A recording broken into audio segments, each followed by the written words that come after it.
नमस्कार, Dhirendra पुंडी news point में आपका स्वागत है। एक बेहद दुखद खबर अभी सामने आ रही है और ये खबर है कि महाराष्ट्र के उप मुख्यमंत्री अजीत पवार एक प्लेन हादसे में नहीं रहे।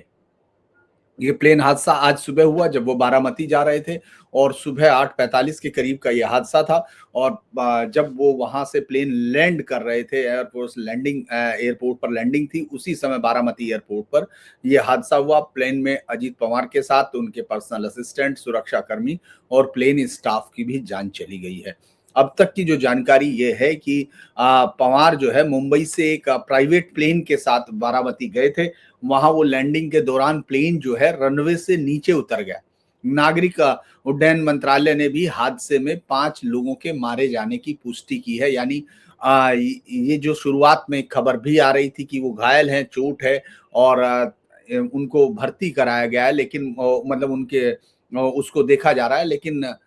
अब ये खबर कंफर्म हो चुकी है कि अजीत पवार नहीं रहे। अजीत पवार महाराष्ट्र में जो इस समय पंचायत चुनाव है उसके लिए बारामती की 4 सभाओं में शामिल होने जा रहे थे। इस जानकारी के मिलने के साथ ही उनके परिवार के लोग भी उनके वहां से मुंबई आवास से निकलकर अब वो घटनास्थल की तरफ जा रहे हैं। भारी मात्रा में वहां एनसीपी के लोग हैं और चूंकि अजीत पवार की पार्टी ने अभी हाल फिलहाल में एक बड़ी जीत अभी मतलब हासिल की थी, वो जब वो गठबंधन में थे विधानसभा चुनाव में जिस बहुमत के साथ वो सत्ता में आए थे और अब अपने ही परिवार में वो राजनीतिक जो विरासत है उसको संभाल रहे थे। धीरे धीरे इस पूरे चुनाव में अगर आपने गौर किया होगा कि जो बीएमसी के चुनाव थे या जो नगर निगम के निकाय के चुनाव थे उन सब में अजीत पवार ही दोनों पार्टी की तरफ से लीड करने लगे थे और सुप्रिया सूले के साथ मिलके उन्होंने ये भी आने का जो फ्यूचर प्लान था वो भी उनकी राजनीति का तय हो गया था। लेकिन कई बार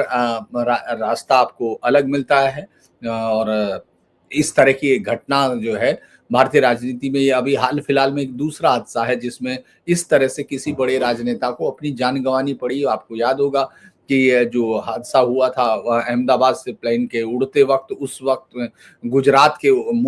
पूर्व मुख्यमंत्री थे विजय रूपाणी, वो भी उनकी भी डेथ इसी तरह से हुई थी। अभी चूंकि बारामती हॉस्पिटल में उनके तमाम लोग भी पहुंचे हुए हैं, साइट्स पर सब लोग वहां मौजूद हैं और वो इस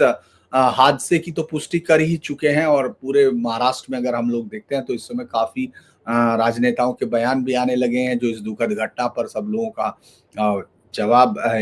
किसी के पास अभी शब्द नहीं है क्योंकि ये अचानक हुआ, चूंकि हादसा है और इसने महाराष्ट्र के एक बड़े राजनीतिक को इस तरह से ले लिया जो हमेशा से चर्चाओं में रहे, विवादों में भी रहे हैं, लेकिन राजनीति के केंद्र में बहुत लंबे अरसे से थे और शरद पवार के जिस राइज की बात की जाती है उसके पीछे अजीत पवार के भी लोग मानते हैं कि उनकी भी समझ एक बड़ा हिस्सा हुआ करती थी। विजय रूपाणी, आपको मालूम है कि 12 जून 2025 को जो अहमदाबाद से लंदन जा रहा था air India commercial flight Boeing 787, उसमें उनकी डेथ हुई थी और उसमें 241 से ज्यादा लोगों की मौत हुई थी। इसी तरह से एक बार आपको याद होगा माधवराव सिंधिया थे जो एक कानपुर जाते वक्त उनका चार्टर्ड प्लेन था, उसमें कैसना था, बीच क्राफ्ट कैसना कसाना शायद वो कंपनी थी और उसमें मैनपुरी के पास वो क्रैश हुआ था, उसमें पत्रकारों की भी कुछ की जान गई थी। तो ये जो 8:45 से 48 पर इतनी बड़ी खबर आई उसको थोड़ा सा लेट आने में समय हुआ, असंतुलन की तरह से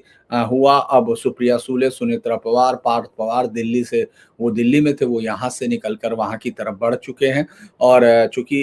अजीत पवार का आपको मालूम है कि कैरियर 13 सालों में वो ऐसे मुझे लगता है कि पहले राजनेता होंगे जो 5 बार उप मुख्यमंत्री बन चुके थे। पहली बार उनको 10 नवंबर 2010 से 25 सितंबर 2012 तक सीएम उस समय पृथ्वीराज चव्हाण यानी कांग्रेस सरकार के हो सकते हैं। फिर उसके दोबारा 25 अक्टूबर से 2012 से 26 सितंबर 2014 तक वो दोबारा फिर सीएम पृथ्वीराज चौहान के रहे। फिर वो 23 नवंबर 2019 से 26 नवंबर 2019 यानी 2 से 3 दिन के अंदर ही आपको याद होगा जब एक बड़ी उठापटक हुई थी बीजेपी के अंदर और एनसीपी तोड़कर वो आए थे और 3 दिन में ही सीएम देवेंद्र फडणवीस के एक बड़े उसके बाद उस दौरान भी वो उप मुख्यमंत्री रहे थे। और फिर उसके बाद जब बड़ी टूट हुई जिसमें एकनाथ शिंदे गए, 2 जुलाई 2023 से सीएम एकनाथ शिंदे के साथ वो डिप्टी सीएम रहे और फिर चुनाव के बाद जब बहुत ही जबरदस्त बहुमत के साथ महायुति जीत के आई तब भी वो 30 दिसंबर 2019 से 19 जून 2000 माफ कीजिएगा 30 दिसंबर 2019 से 29 जून 2022 तक वो सीएम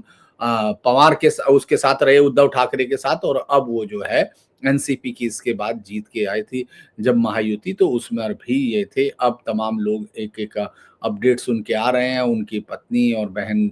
चूंकि रवाना हो चुकी, ये पुणे प्रशासन उनकी मृत्यु की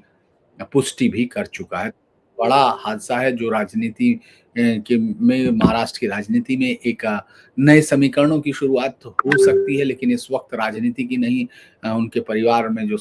दुखद हादसा हुआ उसको संवेदना की ज़रूरत है। और महाराष्ट्र में एक बड़ा हादसा हम सुबह-सुबह देख रहे हैं, तो उसके लिए नमस्कार।